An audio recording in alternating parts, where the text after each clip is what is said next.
તો આપણે વાડીનો જુગાડ છે, જેથી આપણે મોબાઈલમાં ચાર્જિંગ કરી શકીએ વાડી હોય તો, કારણ કે વાડી લાઇટ ન હોય એટલે આપણે ઝટકાનું મશીન છે, એમાં બેટરી આપેલી હોય, બેટરીમાં મશીન કનેક્ટ કરવાનું હોય ને પછી છે ને મોબાઈલની પિન નાખવાની, જેથી આપણે મોબાઈલ ચાર્જિંગ થઈ શકે.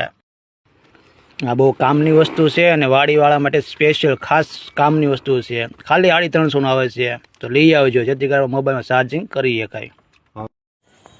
પછી બેઠા બેઠા મને હરેશભાઈ એક પ્રશ્ન કર્યો. મને હરેશભાઈ કે તારા માથામાં વાળ નથી, તો પણ મેં પણ દાંત કાઢી કીધું કે ના ના, ગાંધીજીને પણ માથામાં વાળ નહોતા, તો એનો ભારતીય ચલણી નોટમાં ફોટો આવે છે, આપણો પણ આવે છે ગમે ત્યારે પણ ખોટી નોટમાં.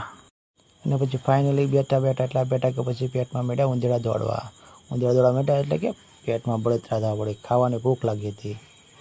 એટલે પછી હું અને નરેશભાઈ પાછા નીચે ઉતરી ગયા અને નીકળી ગયા. હરેશભાઈને કીધું બાય બેટા ટાચ જઈએ, પાછા મળી બીજે દીએ અને કરી દીધું આપણે બુલેટ શરૂ. અને બુલેટ